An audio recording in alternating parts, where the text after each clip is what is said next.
Good afternoon to everyone.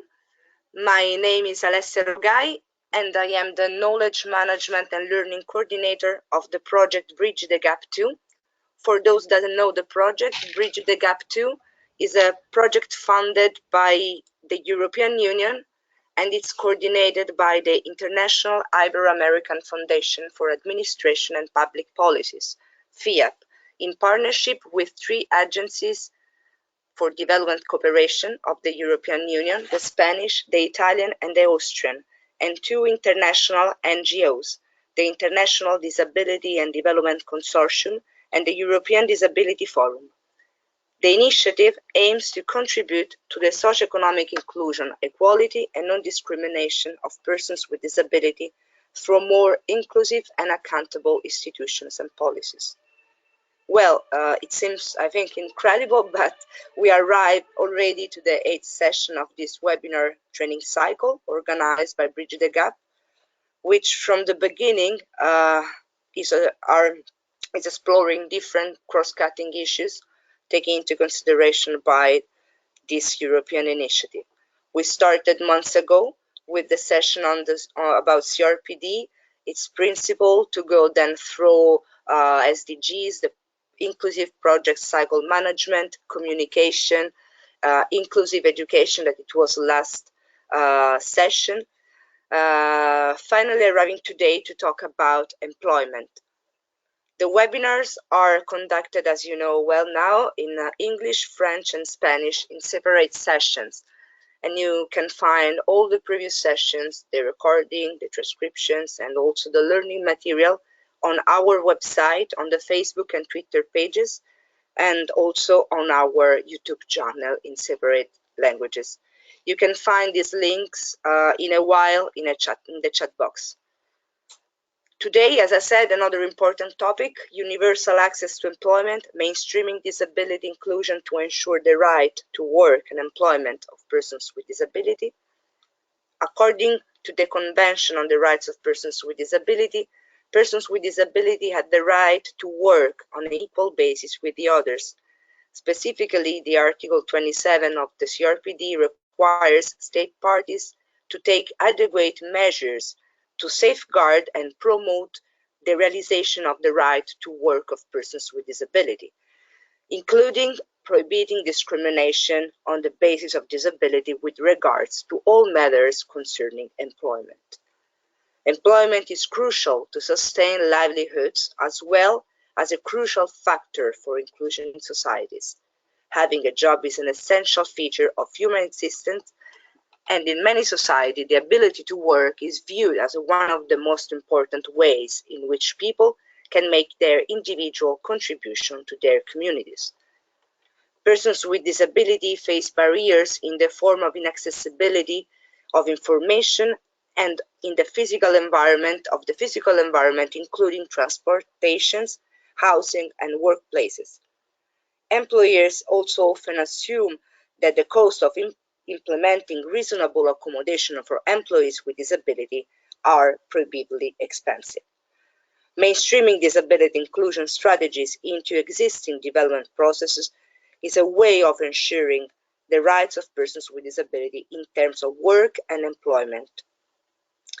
Well, today, the webinar will highlight the barriers facing persons with disability in their access to work, such as lack of equal education and training opportunities, cultural stereotypes, and inaccessibility of information and the physical environment. The session will also explore disability inclusive strategies and measures that can be taken to promote employment opportunities and career advancement for persons with disability. These include mainstreaming disability in national development plans, setting up of supported employment programs, microfinancing, and ensuring accessibility to information. Well, I will give immediately the floor to our special speaker today, that is Stefan Trömel from the International Labour Organization ILO. Stefan is a senior disability specialist in ILO since 2013. Before this date, he was the executive director of the International Disability Alliance and director of the European Disability Forum between 1999 and 2004. Very important to mention, Stefan was actively involved in the negotiation process of the CRPD. Well, thank you very much, Stefan. It's really, I think, a pleasure having you today. Before starting and give you the floor, I would like just to inform our audience that this webinar is live captioned, so you can find the live transcription by clicking on the link that you can find immediately now in the chat box. Well, enjoy this session, and thank you very much again, Stefan. I give you the floor to talk about this important topic today. Thanks. Thank you, Alessia, and thank you for inviting me to be part of this round of webinars to speak on the issue of employment, which is of course the mandate that we have here in the International Labour Organization, which is where I work. So hello from Geneva, which is where we have our headquarters. Let me say a few things just about the ILO connected with the issue of today. The ILO the International Labour Organization is the specialized agency within the UN that has a specific mandate to work to promote employment of everybody. And it also has a very strong mandate on the issue of social protection. So to some extent, both Articles 27 and 28 of the UN Convention on the Rights of Persons with Disabilities are relevant for us. The ILO was actively involved. I was not wearing the ILO hat at that stage, but the ILO was actively involved in contributing to both Article 27 and 28. And the ILO has also been, of course, supporting issues linked to the 2030 development agenda, in particular goal number 8, which is about employment and decent work, which is one of the words that we use very much in the ILO, as well as other goals, for instance, connected to combating poverty and promoting social protection.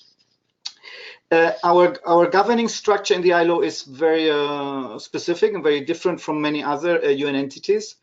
On our governing structure, you have both governments, usually represented by the ministries of employment or labor, but we also have 50% of our governing structure is divided up between employer federations and trade unions. So we have what we call a tripartite composition, and I'll come back to that because it is relevant for also the presentation today. Another relevant feature of the ILO is that we also are an organization that adopts conventions. So most of the conventions that exist nowadays in the areas of employment and social protection have been generated by the ILO in the 100 years that we are celebrating this year. So we are 100 years old. We were established just immediately after the First World War, and since then we have been adopting different conventions. And since 1983, in fact, there is one specific convention of the ILO on vocational rehabilitation, so the title of persons with disabilities. And it's interesting when you compare that ILO convention from 1983, ratified by now by 83 countries, I think the last one like 10 years ago. You can also compare that with ratification level and speed of the UN Convention. But if you look at the content of that convention and you compare it to the UN Convention, to the CRPD, as I will refer from now on, you can really see how much the thinking on disability has evolved over those 30 years or so between the ILO Convention and the UN Convention. On issues like discrimination, there's no reference in the ILO Convention on non-discrimination. The definition of disability is a very individual definition. It does not take into account the barriers. The approach is very much about specialized solutions. There are some references to mainstream solutions, but the focus 30 years ago, 35 years ago, was really about specialized solutions, both in terms of employment, as well as vocational training. So in 1983, this convention, which was the first global international convention specific on disability, was at the forefront. It was very advanced in 1983. It just reflects this how quickly the thinking has evolved and has now made this ILO convention, although it's still technically on our books and it's still considered valid. It is really no longer the guiding document for our work. The guiding document for our work is, of course, the UN Convention, and from a broader perspective, the 2030 Sustainable Development Agenda. So I wanted to start with that background, so to say. Now, when you look at the right to work, or when you look at work, as Alessia was saying, it's about the right to work on an equal basis with others. Now, this term of on an equal basis with others is particularly relevant in the context of employment, because nobody has the absolute right to work. There are a lot of people in our countries, disabled and non-disabled, more disabled, in fact, than non-disabled, that are not working, that are out of work for a number of reasons. No? So compared to some of the other rights that you can see in the UN Convention, like the right to education or right to health, where governments should be imposing, it's a universal rights and universal access to these rights, in the context of employment, that is much more difficult to achieve, because there are other factors that come in, which we will be discussing in a minute. So there's a certain limitation to the right to work compared to some of the other rights in terms of what states can do. The other important element to take into account when we think about work and employment is that it is one of the very good examples when the UN Convention speaks about the fact that the different rights are interrelated and interdependent. I think the right to employment is a very good example of that, because as Alessia was saying, our capacity to promote employment of persons with disabilities, and good employment, not any employment, very much depends, of course, on education. If people with disabilities, like any other citizen, do not have good education, they have very little opportunities to find a job, or if they find it not a good job. If there are a lot of barriers in terms of access to information, in terms of access to buildings, to the workplace, if there are barriers to public transport, all these elements make it very difficult for people with disabilities to find a job.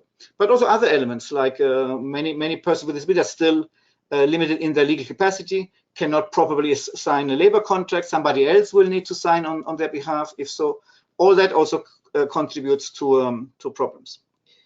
And of course, also the whole issue of attitudinal barriers. So I think all these elements mean that if we want to work on employment, we want to promote the employment of persons with disabilities, we also need to work on all these other elements outside the purely employment context, because if those other elements are not there or not adequately there, it would then be very difficult to promote the employment of persons with disabilities.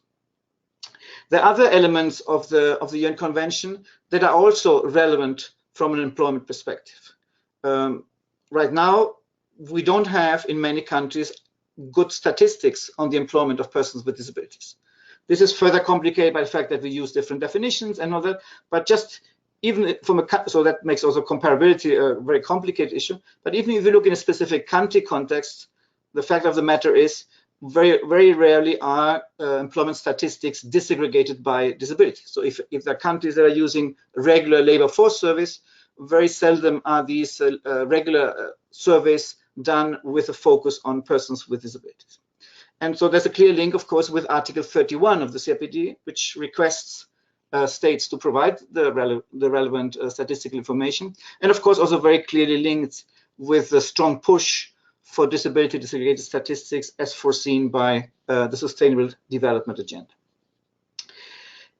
Having said that, the statistical information that is available shows that clearly there is a problem with the employment of persons with disabilities. They are clearly showing higher levels of unemployment, although the big difference is not so much in the level of unemployment, but it's really about the level of activity, which means basically that especially in more developed countries, there are many more people with disabilities that are not even seeking employment for a number of reasons, including discouragement, including disincentives, including a badly designed social protection system. So there are a number of elements that make that explain why persons with disabilities are very often not even registered as unemployed and are what we consider in the ILO terminology inactive. You know? They're not even part of the labor market as such, although they are of course in working age, so between 16 and 64, whatever the working age is of our countries. The situation of women with disabilities, again, when we have statistical information disaggregated both by disability and gender, is usually even worse than that of men with disabilities across the board in all types of countries. And of course, there are then within specific subgroups of persons with disabilities, there are groups that have even more problems to find employment. Persons with intellectual disability, persons with psychosocial disability are usually among the groups that are facing even much lower levels of employment, of participation in the labor market than the rest of the population of persons with disabilities. When you look at the employment from a developing country perspective, the main message I would deliver at this stage is there is a general perception that in the context of developing countries, where the majority of persons, disabled and non-disabled, work in the informal economy, so not through a proper labor relationship as we are used to in developed countries and in the public sector or in the private sector. In the context of a developing country, this what we call informal employment is the only option for persons with disabilities. Now, there's no expectation, sometimes not even among people with disabilities, that people with disabilities should also be having a part, at least, of the employment that is provided by the public and the private sector. And that, of course, is one of the issues also that here in the ILO we're trying to challenge. We're trying to say, okay, if 80% of the general population in countries like India or Bangladesh are working outside the formal economy, that's the same percentage that should apply to persons with disabilities. Now, we should not accept that for persons with disabilities, the level of informal employment is basically 100%. So that's one of the challenges I think that we need to address. And we need to address this upfront, because otherwise the whole expectation in a developing country context is the only option for persons with disabilities is basically to create their own job through self-employment, which sometimes we might call entrepreneurship or business development. We might put nice names to it, but at the end of the day, it is rather bad self-employment in most of the cases. And I think we need to sort of challenge that idea. We also have a problem in terms of mental barriers, and Alessia was referring to that. In many countries, and that is across the board, both in developed and developing countries, there is the idea very much seen in society, not only by employers, also by trade unions, also by media, sometimes even by persons with disabilities themselves and their families, that disability is almost like equal to inability to work. And I think we need to challenge that. We need to make it very clear that the majority, the absolute large majority of persons with disabilities, if provided sometimes when they need it, and not always when they need it, with the adequate workplace adjustments, they will be able to work, and will be able to work at a similar level as non-disabled people.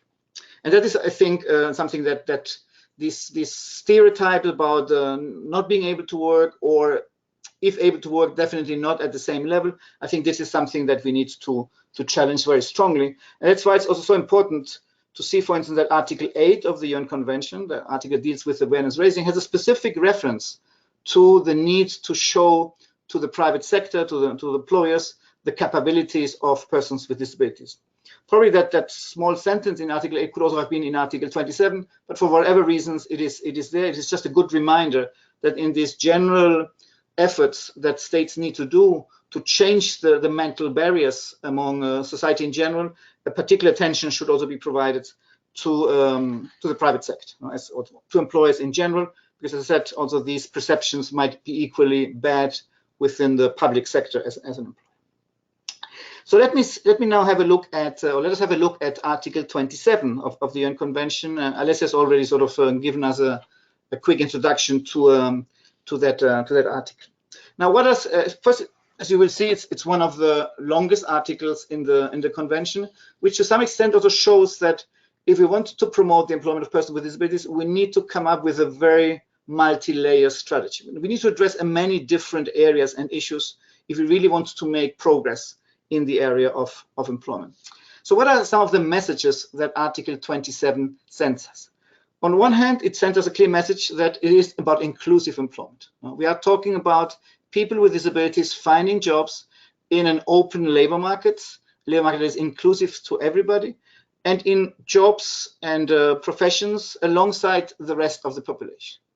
We are moving away from solutions from the past that were can mostly be found still in developed countries, which is what we call the sheltered workshops or other modalities. Now, these still exist. I will not go into the discussion of whether they are good or bad, but we really think in the ILO that these are solutions that belong to the past. And when now developing countries are looking into this issue, they should really be thinking about solutions that are based on people with disabilities working in the same place as everybody else and not in any sort of segregated or separate solutions. But it's not only about inclusive employment. It's also about ensuring not just any job. As I said before, we use this term in the ILO, decent employment, which is a combination of many things. It's about being protected from discrimination, of course, being protected from violence and harassment, having adequate working conditions, an adequate salary, good protection from health, good health and safety requirements, and also good opportunities for everybody for career development. No? So this understanding of decent work applies equally to persons with disabilities.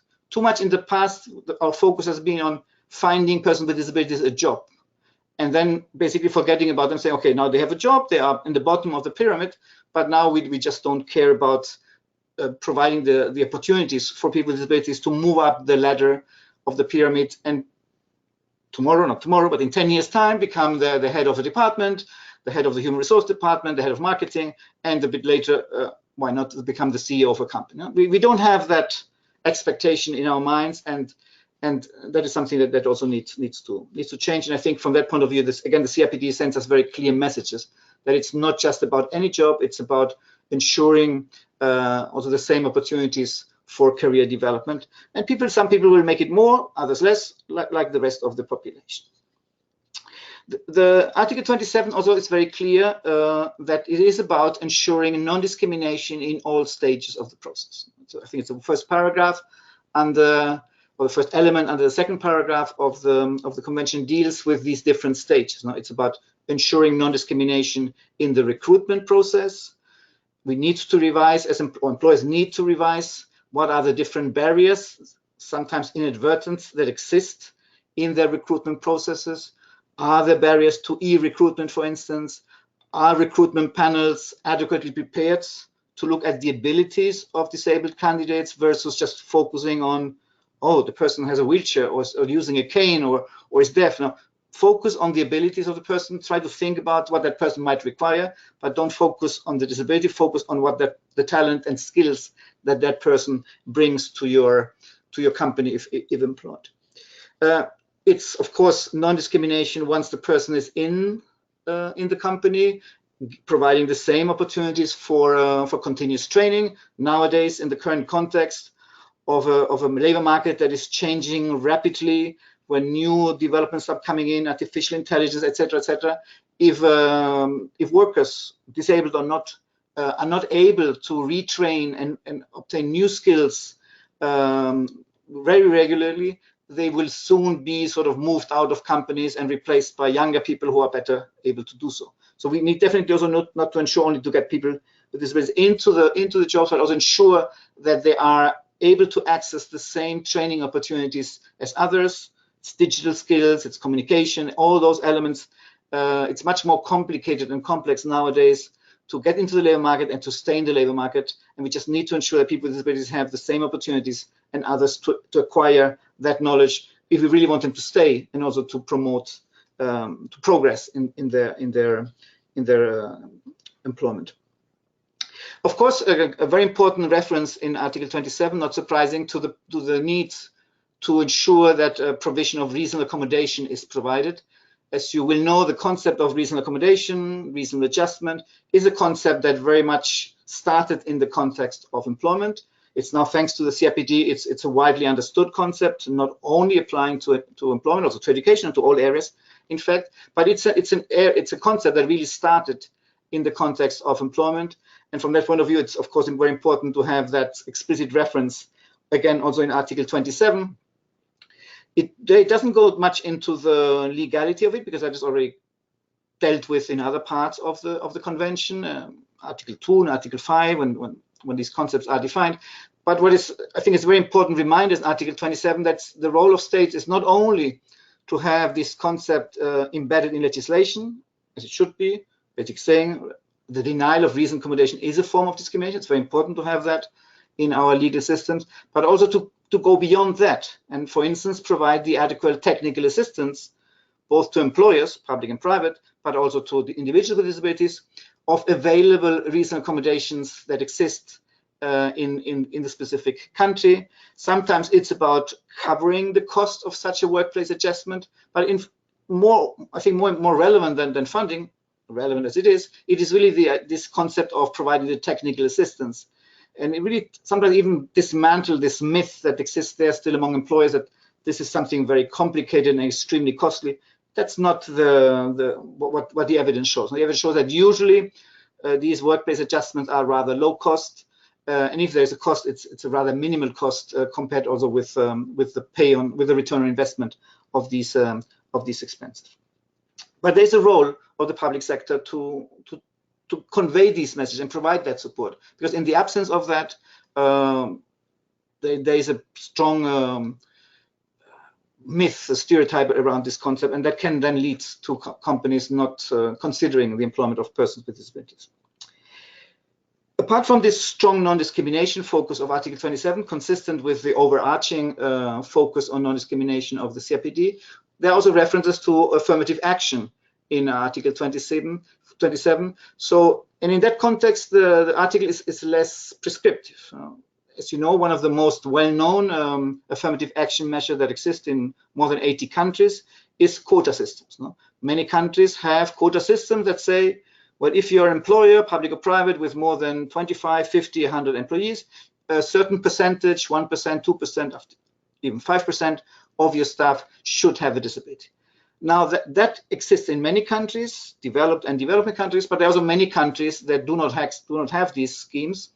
And sometimes also disability organizations are not comfortable with these schemes because they think that this is puts the focus on the wrong thing. It puts the focus on the disability and not on the ability and the talent of persons with disabilities.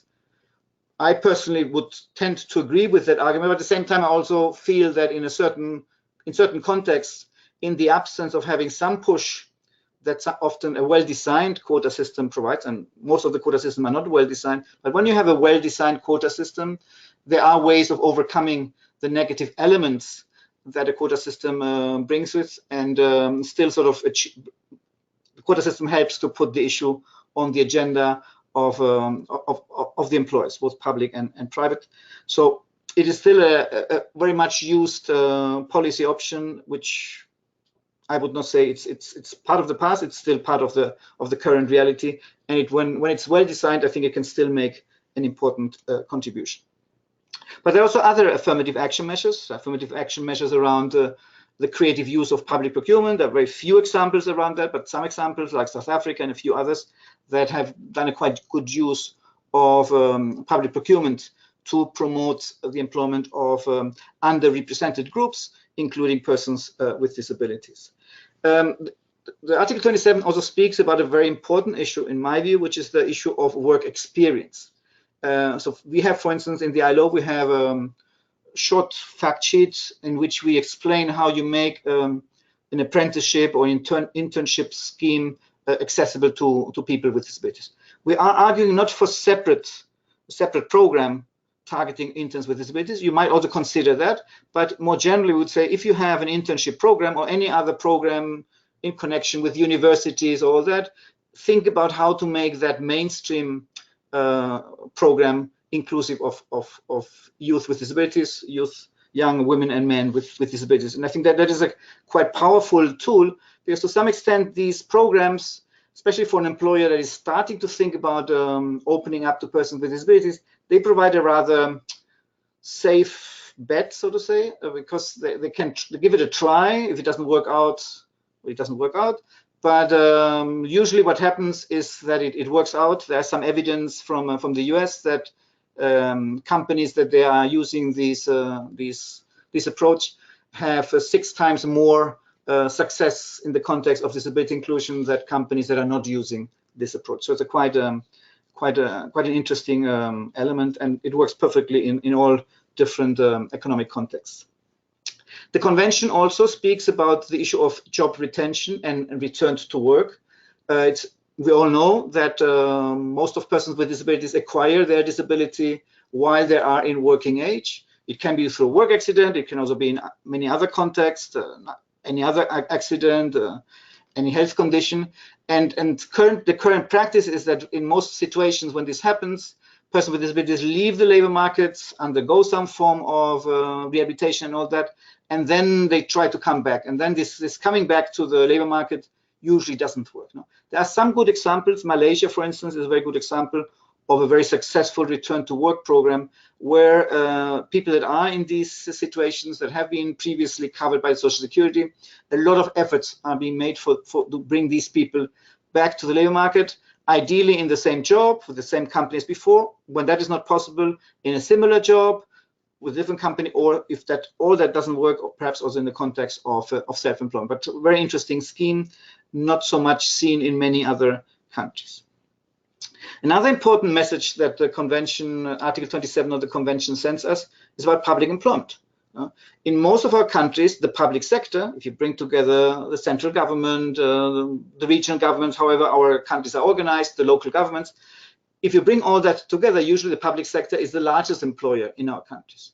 And what we still see very often is that the public sector is largely not interested in this issue. It has not been a focus of our advocacy work, both, I would say, from the ILO, we don't have any, we're now starting to look at that a bit more, but we don't have any good publication on the public sector. We do a lot of work with the private sector. I'll come to that in a minute, but the public sector has been an area that has been largely overlooked by us. No? And we just don't think that there are many good examples. We are seeing now a few countries where that is starting to change, but I think it's something that needs to happen more.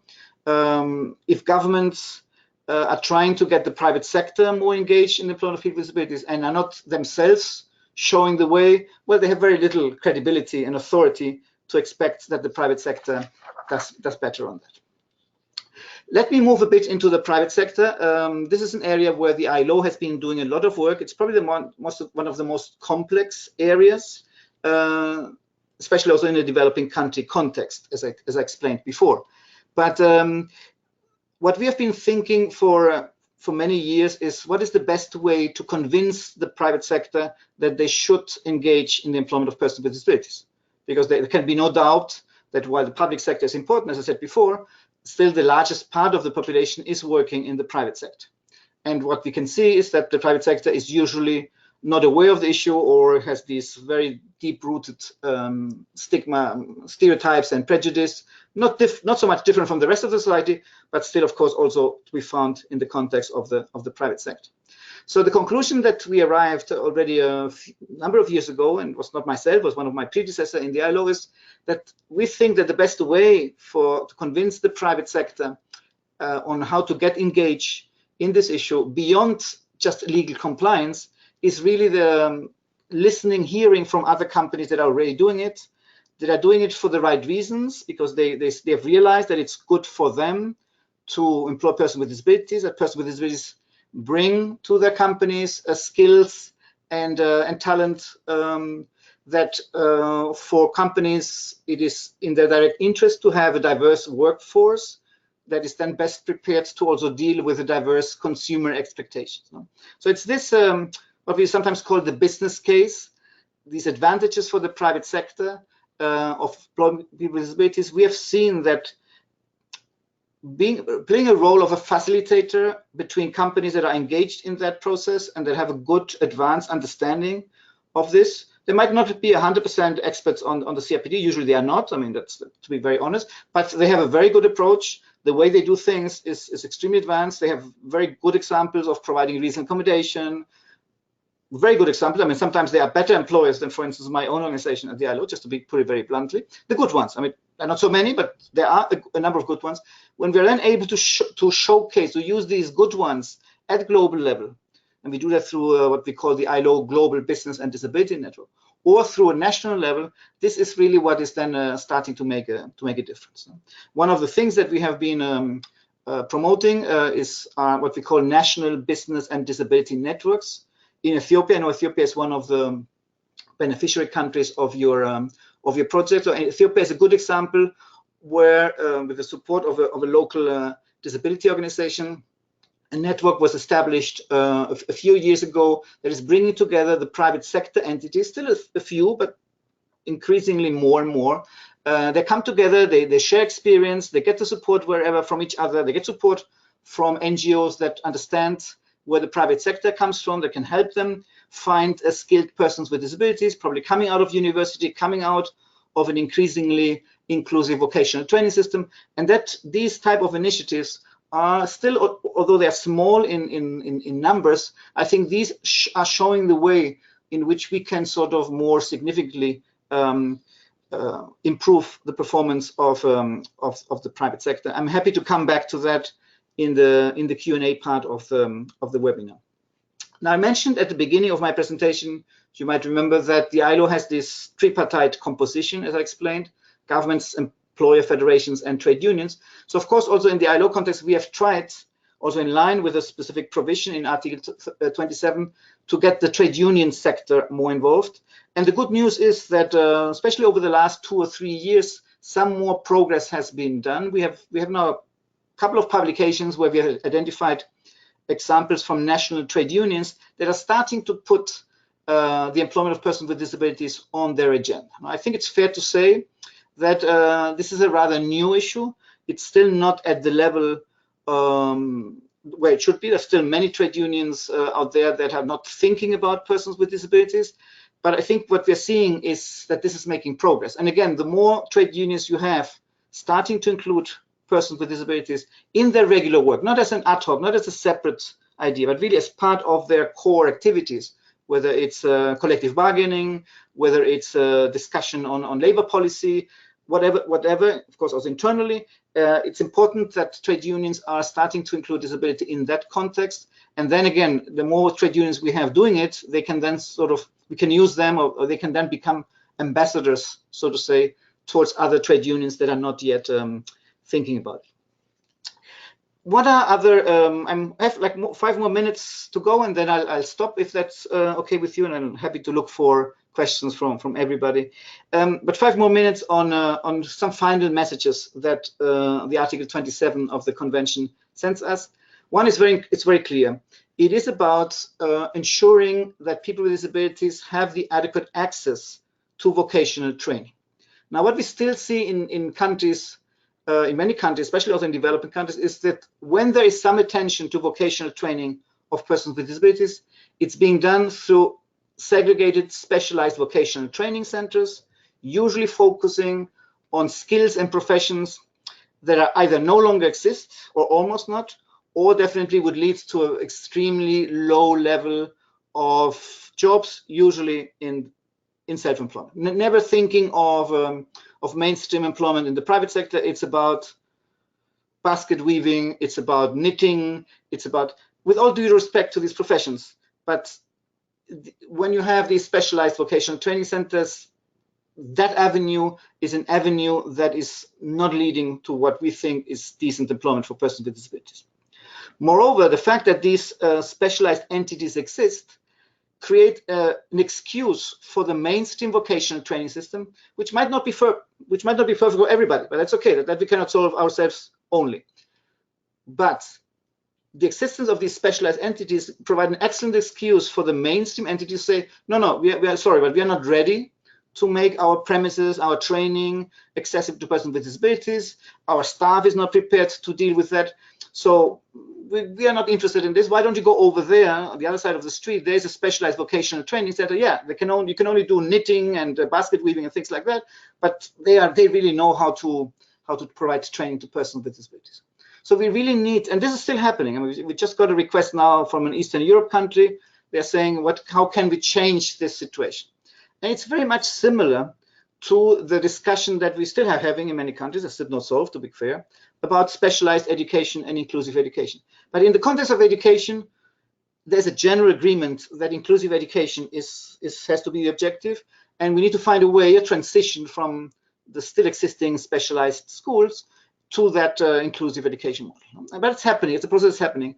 It's still surprising to see that in the context of vocational training, we don't seem to be having a similar process in place. So from the ILO side, we make it, and the CRPD is very clear on that. We are making a very clear push that we think that what is needed is that the mainstream vocational training institutes become disability inclusive, which will then allow people with disabilities to have the same choices for skills and professions that the rest of the population.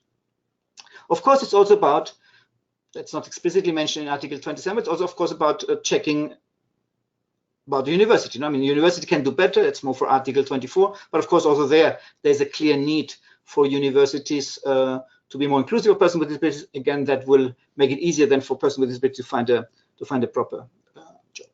The convention, of course, also deals with self-employment, cooperatives, even different entrepreneurship, all that. We are not against it. No? What I was trying to say at the beginning is we're not against it, but we're just saying this should not be the only option for persons with disabilities. That's not correct. It should be one or more option. It probably will be the majority option because in many countries it's the majority option for everybody, but it's not the only option. Now, again, we would not argue that you should have specialized, segregated training for self-employment of people with disabilities or a subgroup of persons with disabilities. We don't think that that's the right approach. If you have in your country general mainstream entrepreneurship training, business development service, whatever you can call them, make these general trainings accessible to people with disabilities. Don't try to come with the usually second or third class training, because it will just not help people with disabilities also to create their own jobs, to create their own companies. And of course, it's also about microfinance. Again, the solution is not to come up necessarily with a specialized microfinance program for persons with disabilities. No, why don't we make the effort, like it's happened in many countries, Uganda is the example we usually provide, is make the mainstream microfinance system accessible to persons with disabilities. Try to take away all these barriers that exist, and there are a lot of those, practical, based on stereotypes, a number of barriers that in reality exist that make it very difficult for a person with disabilities to get a loan from a microfinance institution. We need to deal with that. Alessia, I think on my side, this is what I wanted to share in this sort of initial presentation. I didn't check exactly how much time I've taken, but I hope that we still have a lot of time for question and answers, and I look forward to you sharing the questions that you might have received over the chat, or those questions that might be asked by people orally. Thank you. So great, thank you very much, Stefan. It was really an interesting presentation also because, as you said, I think that this specific topic about employment really needs maybe just a little more attention or a different way to approach it. So we can start, as you said, with a question and answer. So I invite our audience to text the question in the chat box or raise directly your hand to ask and talk with Stefan. I really invite you to take this opportunity because I don't know if we will be able to have for 1 hour and a half Stefan for us to answer to our question about employment.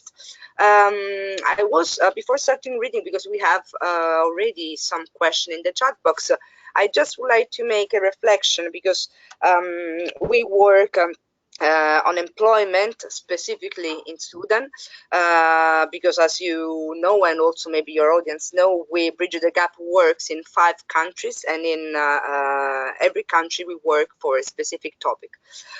In Sudan, we work specifically on employment, but as you said, 1 year ago, when we started the implementation phase, we faced the first challenge working on employment because we start with a strong action plan based on employment access, universal access to employment, but we immediately stopped working on that specifically because we recognized that we're missing data and also policies on education. So we made a sort of a step back on our plan, but more or less yes, because now we are not working really a lot on employment in Sudan than more on data collection and education.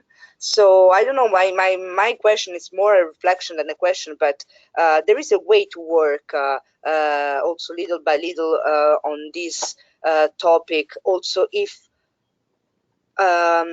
data are missing and also there is a lack of policies in terms of inclusive education. Can we do something in the meantime? Because the risk in our case that at the end of the day we spend the next 2 or 3 years working with Bridge the Gap on data and on inclusive education, that of course Sudan, and specifically also other countries, but also Sudan, need to work on data collection and education. But of course, we selected at the beginning on working employment, and we are facing this issue. Yes, Alessia, good question. Yes, definitely. I would say don't wait until you have solved the education issue and the data issue, because these are especially education one is a long-term issue. Data you can solve more or less depending a bit on what are the regular surveys that are being used. But the moment you solve the data issue, the only thing that you will have is just a proof that there's a problem. But the data issue itself will not solve the issue. So it will just hopefully help you to monitor progress over time. I think it's, as I said before, it's a complicated issue. It's an issue that requires tackling different issues. But there are things that can be done, and you shouldn't be waiting, because I mean the situation that you described is very similar to many other countries, no? And people should not just sit back and wait for these. People should be aware that these elements have a negative impact on employment, which is why they need to be solved. But at the same time, we should not sort of say, well, until we solve those, we cannot do anything, because then, as I said, then you have to wait 5 years, 10 years, or whatever. No? I think this multi-layer approach should address some of the issues I mentioned. I think there's a role for the public sector. I mean, the public sector, I'm sure in Sudan, is the largest employer. Probably not the best employer. I don't know the situation in Sudan at all. But public sector is an option. I think it's important to look for examples of private sector companies in Sudan, large companies, banks, IT companies, telephone companies, other larger companies, to try to identify within that context champions that could sort of start challenging this widely held stereotype that people with disabilities cannot work in that context. I think it's interesting to see, to understand what are the other avenues. We use very much the term pathways. Now, what are the pathways that young people in Sudan take to get into the labor market? No? How can we make sure that these pathways, which for sure are difficult for everybody, how can we make sure that these pathways are accessible to people with disabilities? No? For instance, I'm often saying most countries in the world now have a strong focus on youth employment, because there's a big challenge in almost every country about very high levels of youth unemployment. No? And usually when you see a youth employment strategy or policy or measures, whatever, there's a recognition of including the gender element. No? So you need to pay special attention to young women. No? But there's almost never attention or reference to youth with disabilities. No? So we also need really to position ourselves in these mainstream policy initiatives that countries are designing to get especially also young people into the labor market, and try to make sure that in those initiatives, young people with disabilities get their fair share about it. The vocational training system, as I mentioned before, again, I don't know the situation of Sudan, but we need to see, as I said, we need to look at university, we need to look at vocational, we need to look at all these pathways that youth follow to get into the labor market, and just make sure that these pathways are reasonably open for persons with disabilities. Sometimes there are entry criteria which people with disabilities are not able to meet because they did not get the proper education before. Then we need to engage with these authorities to find a way, either to provide that extra training to allow them to pass the threshold, either to get some exceptions of these thresholds to say, look, for these historic reasons, this group has been discriminated. You should have waivers for some of these requirements, because still people with disabilities, once they are able to access this training, will then be able to deliver in a similar way than the rest of the population. So definitely my message would be, don't wait for these general issues to be in place. That will take too much time, will not necessarily solve the issues. So I think you need to work in parallel, creating these pre-requirements or enabling environments like statistics to get them in order, but at the same time try to think, and of course in collaboration with the private sector, with trade unions, of course with DPOs, I mean that goes without saying, get them around the table and start to strategize together what are the possible entry points of something that can deliver at least some level of results early. I mean, initially the figures, I come from Spain. We started to work on Spain in end of the 80s. In that context, we had 25% of unemployment in Spain. Going to the private sector to convince them to employ people with disabilities was unheard of. I mean, they were looking at you saying, what crazy idea do you have? It took a lot of years to change that. The employment situation in general got better, then it got worse again. But we got a number of employers for different reasons starting to engage with us.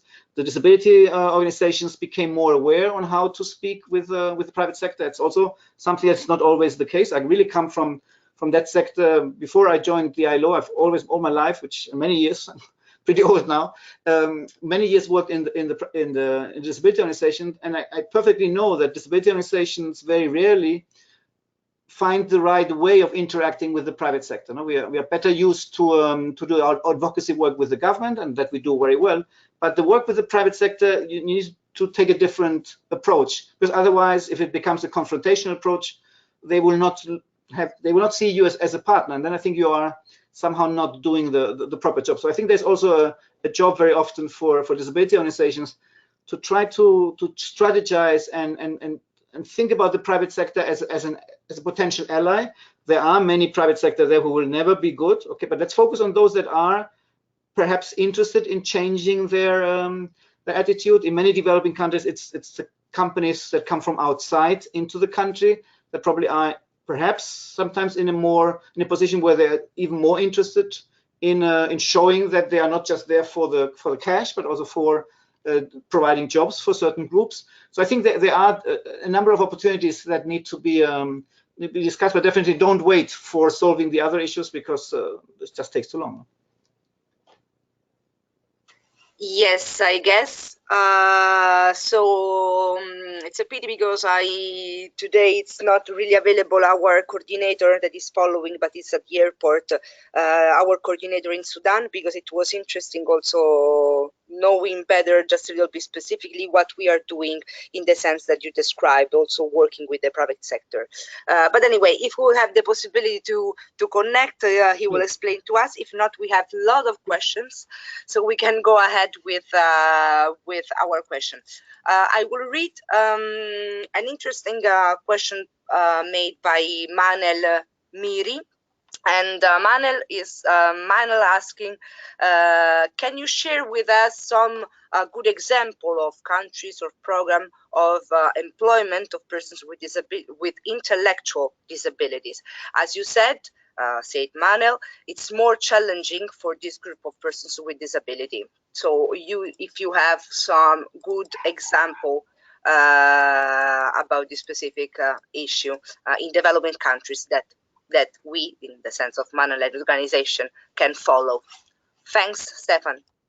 Yes, good question. Indeed, it is often more difficult to find jobs for persons with intellectual disability. Very often they will require a level of support, at least initially, and that's what very often we call it supported employment. It's a methodology that has been used mostly in developed countries, but it's starting to be used also in a developing country context, which is basically it is about finding a job for a person with intellectual disability and supporting that person in the initial 2-3 months by teaching the person on the job. So it's not a person that has to go to classroom training. It's on the learning the job on the job, yeah? Because that usually works better for many people, but also works better for persons with intellectual disability. And this, what we call a job coach, the person who is there alongside the person with intellectual disability, he would then be helping the person to understand the content of the job, to sort out any problems, potential problems with the co-workers, with the manager, with the transport from home to the job, any family issues that might be there, because there might be issues there in terms of overprotection or fears and all that. So it's really a person that would sort of address these situations, and then gradually the support will fade away, and person would still, or the entity providing that support, which is usually an NGO, would always be there in case a problem there's a problem between the person and the employer. Now, this might sound as a quite intensive support, but it's definitely a better approach than sheltered workshops, which, as I said at the beginning, is basically what we had in the past in developed countries, because the idea was that person with intellectual disability will never be able to work in a normal company. No? I think we have this methodology has shown that that is not true. The other thing I would say is that we see, I'm thinking now, for instance, in China we have such a program. It was supported by the ILO. The numbers are small. I mean, there are sometimes more job coaches than actual staff with disability, but there are a number of examples where this has worked out quite well. The other thing I would say also is that usually the moment you start changing the attitude of the employers, the moment they open up themselves to employing persons with disabilities, it might not be that persons with intellectual disability would be the first ones to be employed, but once the employer realizes the potential they have, once the employer realizes the support they can get from specialized entities and all that, what we have been seeing is that perhaps they were not the first to be employed by the private sector, but the moment the private sector becomes more confident and comfortable with the issue, it starts opening up the jobs also for persons, let's say, with more severe disabilities from an employment perspective. I'm not saying it's more severe, it's just from an employment perspective, a person with intellectual disability just requires more support, usually more support than others. No? And that sometimes providing that extra support initially is not something that the companies would be too comfortable with. But the moment the companies open up to people with disabilities, they might start perhaps with physical disability, with hearing disability, with visual disability. At a certain moment, the companies will also be prepared to provide opportunities for persons with intellectual disability. No? So I think we should also think at this from that point of view. Well, thank you for the good question. Thank you very much, Stefan. I can see an hand raised. David, I will try to give you the floor if you want directly make your question to Stefan. Hello? David? Hi. Hi, I saw your hand raised. Maybe you want to make a question to Stefan? Exactly. I'm calling from Ghana, specifically Bogatanga. Thank you. Feel free to Yes. make your question to Stefan. My question is, in Ghana, we have this center called the Rehabilitation Center, where persons with disabilities are put there to acquire skills such as basket weaving, hairdressing, and fashion. And over the years, people who have graduated from this school has never gotten any support from any institution in order to set up the businesses that they want to set up. And in that case, what do we do? Because such people, the school is still open and they continue to collect people with disabilities and put them there and give them that skills. At the end of the day, they don't get support to set up the businesses. So what do we do in this case, please? Thank you, David. I mean, I don't know the exact situation, but what you describe is not very different from what I have heard from many other countries and what I mentioned in my presentation before. No, for me, let me be very blunt. I think that these specialized rehabilitation centers do more bad than any good, and they do more bad first because I had mentioned basket weaving myself before. No, they're usually providing skills that are no longer demanded by the labor market or only would lead to very bad self-employment. They're usually the choice of these skills have been made by somebody who has very stereotyped notions of what people with disabilities can do. So they think it's only something that you can do with your hands or whatever. And so from that point of view, I'm not surprised at all what you're saying. My very blunt answer would be, for me, the best thing that could happen is that these centers are closed and that the resources that have been used for maintaining those centers are being used to make the mainstream vocational training system in Ghana inclusive of persons with disabilities. That will not provide a solution overnight. No? But as I said before, the moment you have these specialized centers and you're a disabled person knocking on the door of a mainstream vocational training institution because you want to do marketing studies or accounting studies or IT or I don't know, whatever you can think of, and something that is demanded by the labor market, they will basically very often send you back because they say, look, we are not prepared to do so, but we know that there's this very nice center over there where you can do basket weaving and knitting. No?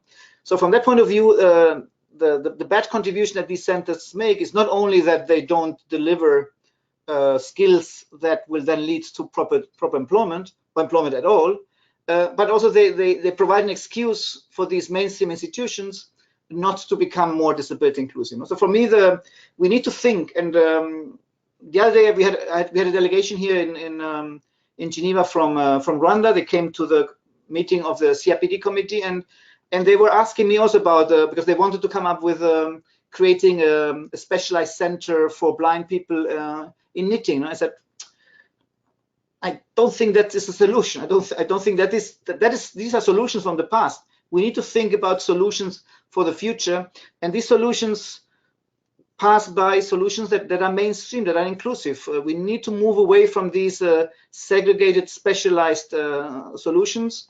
We are moving away from those solutions in the context of education. The UN Convention is crystal clear about that. It's not easy, not always easy, not the same way for every group.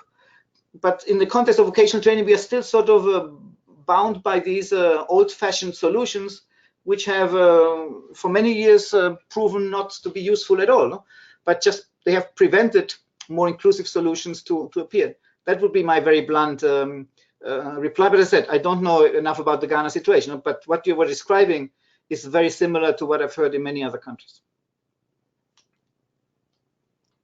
So thank you very much, Stefan, and thank you also, David, for your question. I have another interesting question made by Jay Kumar. Jay said, it's not just getting a job, but it's also earning a decent income. That, of course, is passed through education and development of skills, training, etc., as we said before. So the question is how ILO is focusing and working with other stakeholders in addressing this issue. Thank you, Stefan. Yes, thank you for the question. We are not doing as much as we could do. I mean, that to be very clear. The disability team in the ILO is pretty small. So we have to be very focused on our interventions because we cannot do as much as we would like to do. To put it very, very simple, we see these two main elements. On one hand, we are trying to make sure that the private sector, and the same logic would apply to the public sector, but we have this strong focus on the private sector. We think that it's very important that the private sector becomes more disability inclusive, disability confident. We need more employers to be saying we are willing to employ people with disabilities as long, and that's an important caveat, as long as they have the skills that we require for our jobs. And I think that is a fair request. No? But we need more companies, and we're doing that, as I explained before, by having this global business and disability network, by having these national business and disability networks in almost 30 countries. We have that in Ethiopia. We're now in contact with different organizations to set it up also in Kenya. We've had some contacts in Ghana. We think Uganda is ready for that, but it needs to happen. It needs to happen from the ground. It needs to happen with the involvement of disability organizations and also with the support of other entities, in particular employer federation. So this is one, let's say, one side of the coin. We need to have a private sector that is more disability welcoming. And as I said, we think what we have learned is that the best way to achieve that is by showcasing companies that are already doing it. It's much more effective than when I, as ILO, say it, or when the government says it, or an NGO says it. It's really when the private sector, when one company is saying it to the others, you start to see that the others are saying, oh, there's something in it. Because if this company is doing it, it's not because they are nicer people than us. No, there's something in it from a business perspective. So that's one side of the coin. The other side of the coin, very much in line with what you were saying, is we need to ensure that people with disabilities have the right skills to be employed, to be attractive for this private sector, and not only to be attractive to get the initial job, but also then to sort of be able to move up in the in the latter. And that requires sometimes training that they have received before, and also trying to ensure that any training that they can get by the company or through other means while they are working there allows them to move up in the hierarchy of that company. So it's really we need to work on both sides. So we need to make the private sector more confident, but we also need to make sure that people with disabilities have the right access to the skills, which is why I took this very strong stand in the reply to David in terms of, look, these specialized vocational training centers that exist, they are not helping us. They are creating, they are putting energy and resources that are making people waste their time on things that will not deliver any type of job, or at least not any type of decent job. That is what we are expecting, and also what the CRPD, what the Article 27 in the CRPD is telling us. Thank you for your answer, Stefan. We have lots of questions in the chat box. I don't know if you will be able to answer to everybody, but I suggest you continue to text your question, and we will find a way to reply also after this session. I would like to read an interesting question made by Jane Turner. About that, one of the barriers that they encountered, it's the access to the government vocational institutes. She was specifically talking about Uganda, but I think that is the same situation in other countries. That the entry requirements for these vocational institutes are too high for persons with disability, that they usually also have not a high level of education. So at the end, she said, we ended up working with private institutes that were more flexible on entry requirements.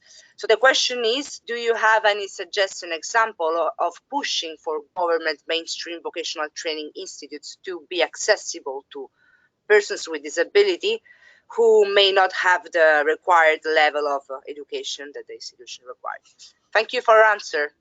Yes. Thank you to Jane for the question. I don't have now exact details of, but I know that the work we have been doing in Bangladesh, the work that we've been doing in Zambia in particular, and also in Ethiopia, has been very much focusing on making the mainstream vocational training institutions more accessible for the reasons that I've mentioned before. And definitely looking at the entry requirements is one of those things that need to happen. It's not the only one. You also need, it's also about the awareness of the staff. It's about making the premises accessible. Sometimes it's about making certain changes, having probably a small budget for reasonable adjustments to the training and all that. But the entry requirement is a key issue. I think that there are two solutions to that. One is to discuss with the government institution that is in charge of this. In Zambia, I remember it was called TEVETA, it's the TVET authority in Zambia. One option is to look at waivers or partial waivers for these entry requirements, basically using that argument in terms of, look, if you keep those requirements, this group that has been excluded from education will also be excluded in this later part of their life. So you might want to consider waiving those requirements. That is one option, and I think it's one option to pursue.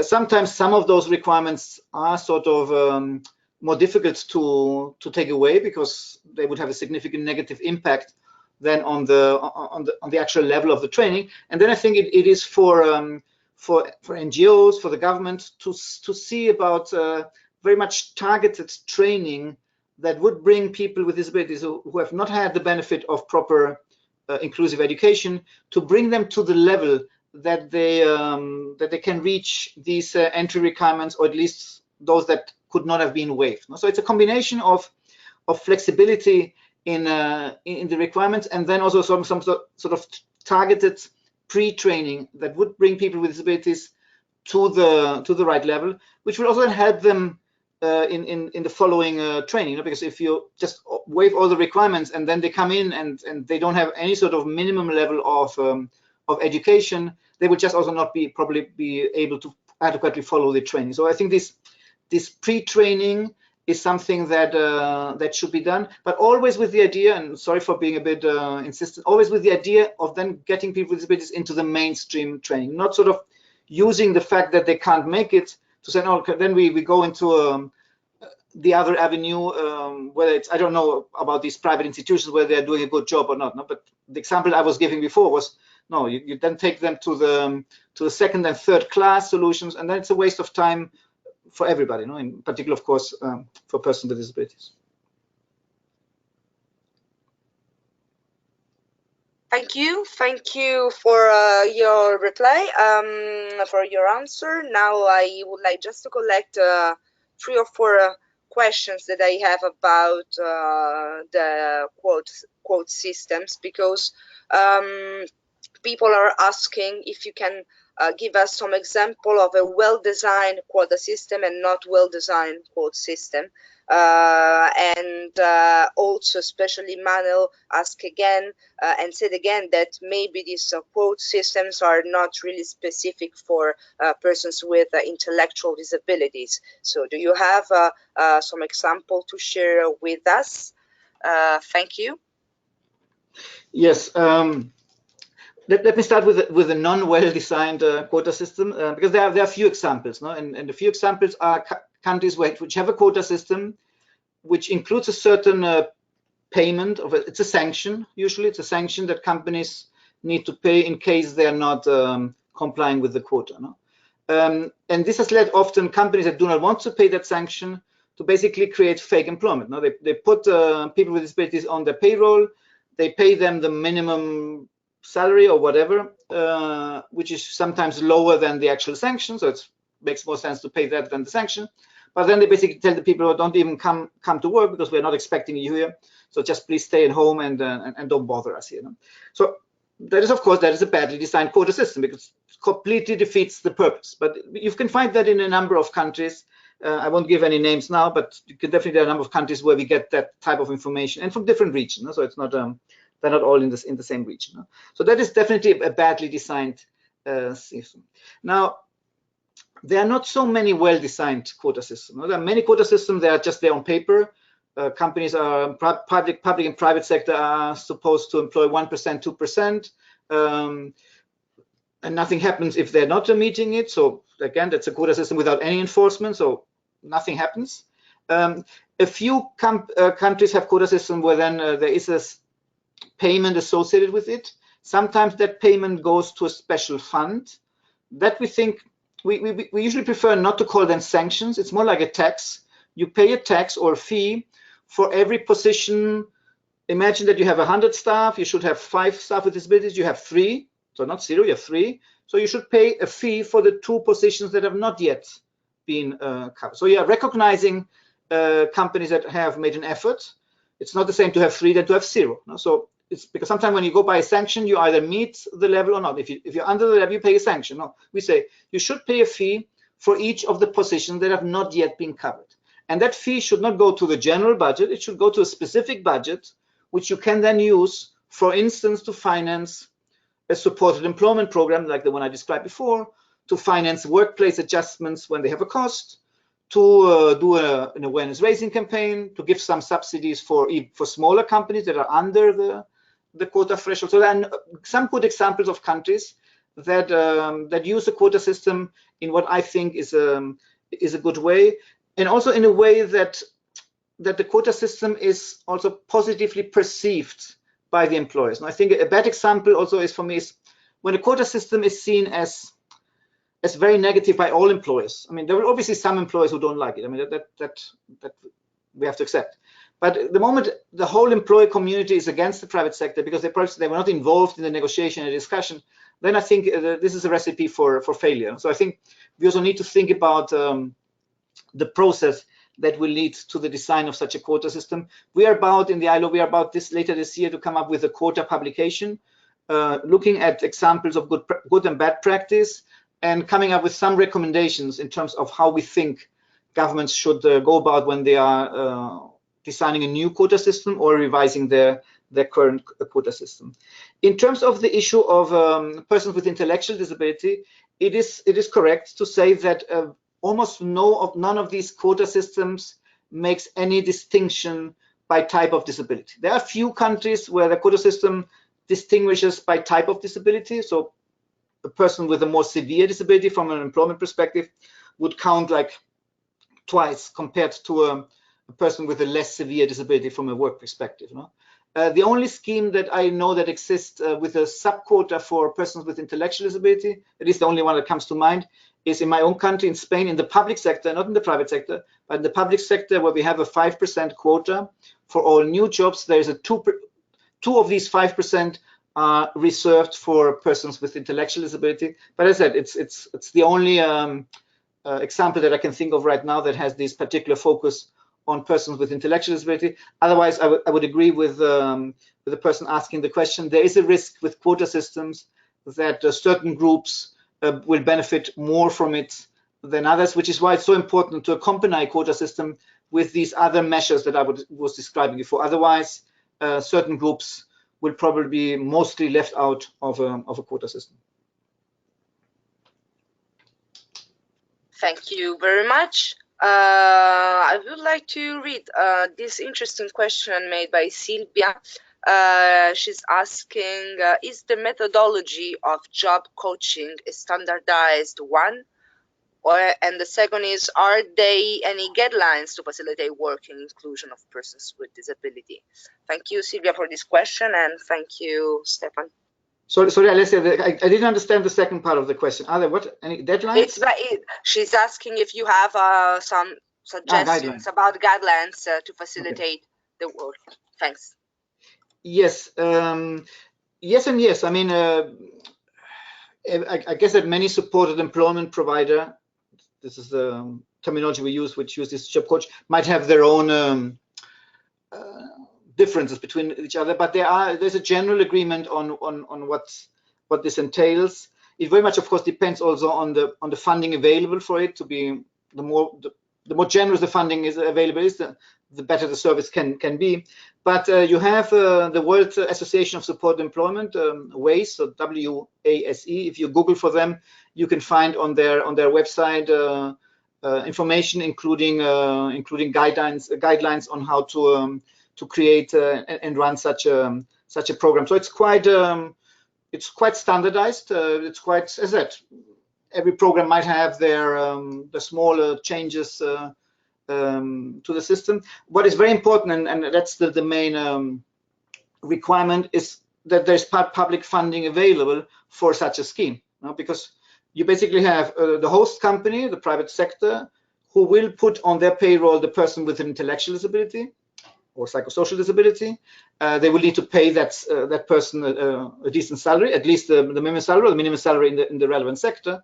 But then there will be this job coach who will be alongside that person for a couple of weeks, for 2 months, depending on the person and the complexity of the job.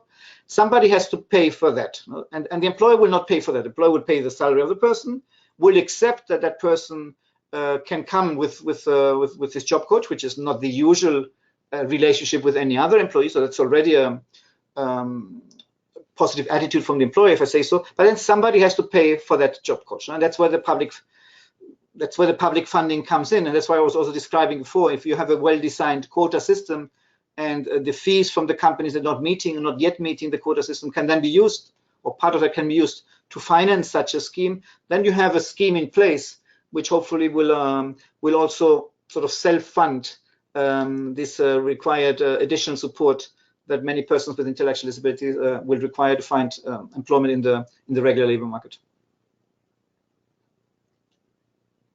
Thank you very much, Stefan. I would like to take the opportunity of a question made by Smeja Paul. I'm sorry for the pronunciation. I hope that I pronounce it well. But Smeja was asking about women, because as we know, of course, maybe there are even more difficulties when we talk about women, and especially also in terms of sexual harassment, but also other difficulties in the employment sector. So Smeja is asking if, for example, ILO has some suggestion or advice for the the needs of women that really face sexual harassment in the employment sector. Thank you very much for this important question, and also to raise attention on the women issues in this important topic about employment. Thanks. Yes, thank you for the question. I mentioned at the beginning that definitely the statistics show that the situation of women with disabilities is even worse than the situation of men with disabilities in, I mean, all countries where this information exists, and it goes back also to the issue of statistics. That is the same reality. No? Of course, the situation is particularly bad in countries where there's extremely low participation rate of women in general. I mean, some countries in some regions that employment rate is very, very low, and then of course the employment rate of women with disabilities is almost zero. Right? It's really it's amazingly low.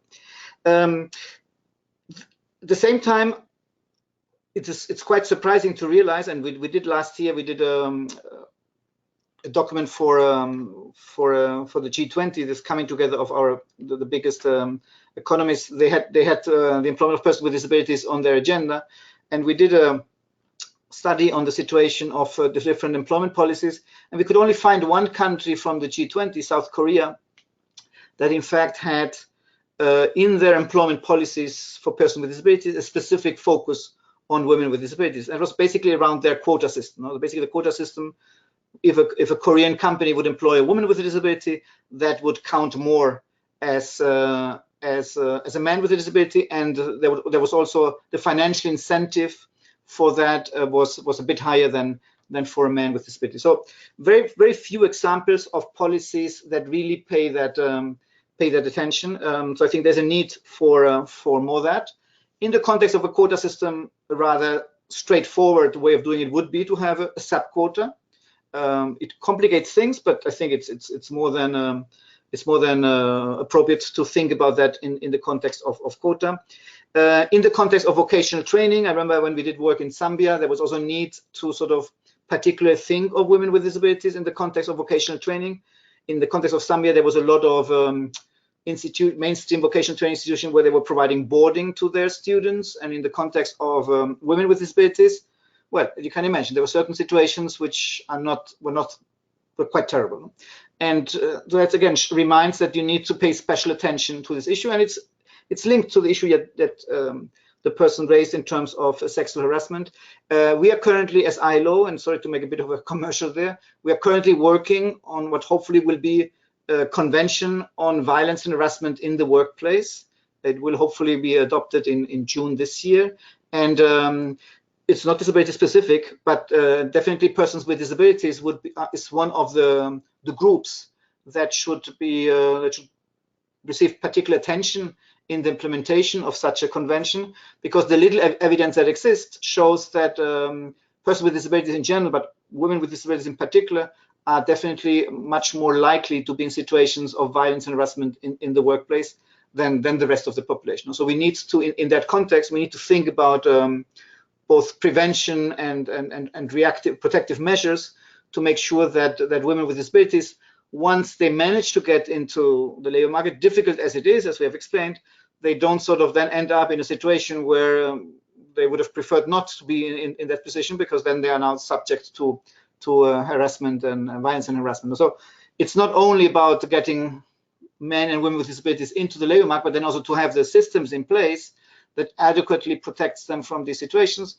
because in the few situations where evidence exists, and there's very little evidence on this, there is evidence that persons with disabilities, and in particular women with disabilities, are reporting a significantly higher level of violence and harassment than other colleagues.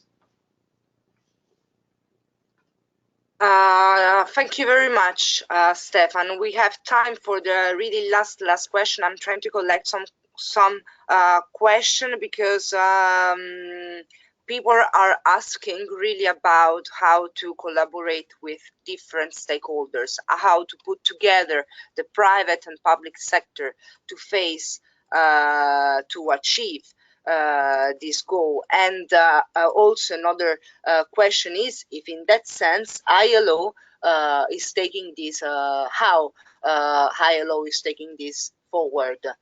How do you foresee the role of ILO in taking this, the collaboration with these different stakeholders?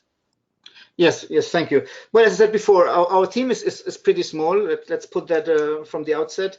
We have this very strong focus of collaboration with the private sector. And as I was saying, this is not just something only happening at global level, important as it is, but it's also happening more and more at national level in developing countries, very often with the collaboration of both of local DPOs, NGOs, also some of the global development and disability NGOs like Humanity and Inclusion, Lena Cheshire Disability, Site Savers. They are also connected with us through this global business disability network, and they came to join our network because in many of the countries that we have been discussing, they have a certain presence. They are there working with the local NGOs, and over the last years, in particular, they have increasingly paid more attention to work with the private sector. I think that is a very encouraging development, which we on our side are supporting as much as possible.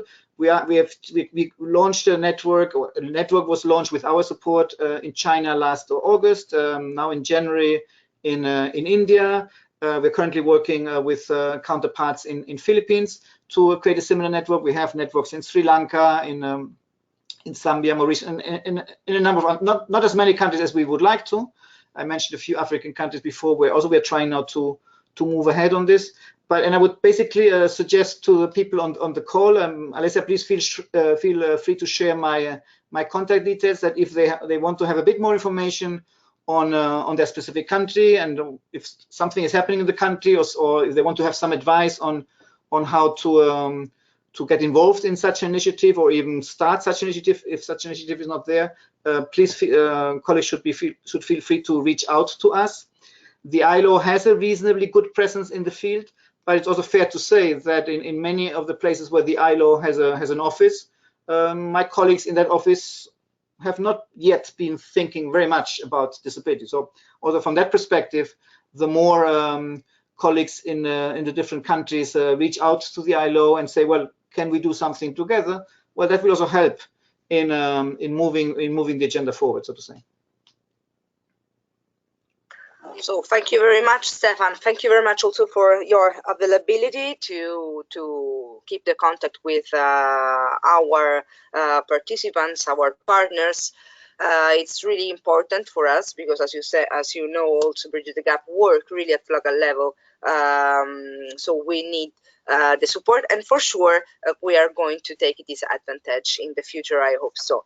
So thank you very much again a lot for your participation and for having dedicated your time today to us. I also would like to say thank you very much to the audience and for your interesting questions, that help us to go deeper through this topic. And just a couple of information. The next English session of our webinar training cycle will be about universal access to health.